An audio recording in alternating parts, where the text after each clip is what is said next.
Luto ba ka mo sa ampalaya na walang karne? Ang sikreto? Hi guys! Dahil wala akong mai-content, tara na lang magluto ng ampalaya. Nagayat na ako ng bawang, sibuyas at kamatis kasi yan ang mga gagamitin ko sa paggigisa. At syempre, ang main ingredient, ampalaya. Bali, hiniwa ko lang to ng manipis. Total, ako naman nakakain. Ayoko na makapalanggayat nito. At ang huli ay itlog. Syempre, hindi makukumpleto ang ating ampalaya kapag walang binating itlog. Dahil nga wala akong karne, kaya ayan lang yung mga gagamitin natin. Bukod sa mga pampalasa ha. Pero una, isalin ko muna tong ampalaya dito sa kawali kasi huhugasan ko pa yan. At habang nag-aasikaso nga ako dito ay si Yumi nakikidot-dot din. Talaga nakafocus siya doon sa ampalaya kasi nakailang tawag ako bago lumingon. Ay hinayaan ko na at baka naman dito na siya matututo magluto. Anyway, binudburan ko muna ng asin itong ampalaya kasi yan ang sikreto para hindi mapait ang ampalaya. Next, syempre hugasan natin yan at hindi lang basta hugas kundi lalamasin natin yan sa asin. Nasa sa inyo na kung paanong lamas ang gagawin nyo. Basta ako ayoko ng mapait. Ganon.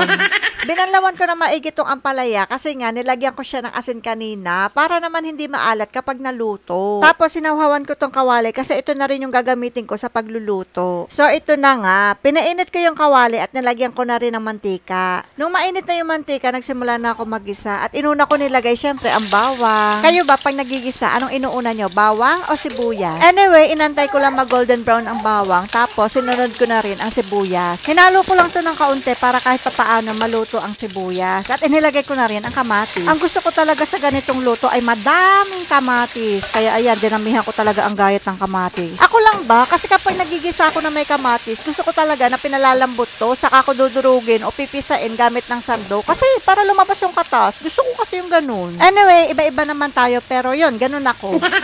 Sunod ko nang inilagay itong ampalaya. Ay, sa tindi nga ng hugas ko dito kanina, ewan ko na lang kung may pait pa to. Hinalo ko lang to ng konti para magisa siya sa bawang, sibuyas, kamatis kanina. Saka ko nilagyan ng pampalasa o yung magic sarap. Syempre, magic sarap, baka naman. Hinalo ko lang to ng konti at nilagyan ko na rin ng paminta. Ewan ko ba, ba't hindi ko pa pinagsabay kanina? At ito na ang sikreto. Dahil hindi ako gumamit ng baboy dito, kaya gagamit na lang ako ng Knorr pork cube. Para magkaroon pa rin ng lasang baboy, ito ang palaya natin. Pero nasa sa inyo naman yan kung gusto nyo maglagay o hindi, okay lang naman. Noon kasi hindi naman ako naglalagay nito, pero wala lang. Malay nyo naman, mapansin tayo, no? Tapos bigyan tayo ng sponsor. Charing! Pero malay mo nga naman, kaya Knorr, Magi, baka naman. Maali na lang sa inyong dalawa, sponsoran nyo na ako. Anyway, hinalo-halo ko muna to bago ko takpan para mabilis maluto ang ampalaya. After ilang minuto, tinanggal ko na ang takip at hinalo ko na muna kasi dumidikit na yung ampalaya sa kawali. At total, luto naman na to, kaya sunod ko nang inilagay itong itlog. Isa pa nga sa gusto kong luto nito ay maraming itlog. Alam niyo, bukod sa maraming kamatis, marami pang itlog. Anyway, nasa sa inyo pala kung gusto nyo pa itong timplahan, lagyan nyo ng asin or ng patis, depende sa panlasa nyo. Ako kasi nilagyan ko na ng asin yung itlog kanina at ayoko ng maalat, kaya okay na to sa akin. But again and again, magkakaiba tayo ng style sa pagluluto at ng panlasa. Ako kasi ina-achieve ko yung kung anong gusto kong lasa at yung makakain ko. Hindi porket mapait ang ampalaya ay mag-i-stay na yan na mapait. No! Kasi nga, ayoko na mapait. Diba?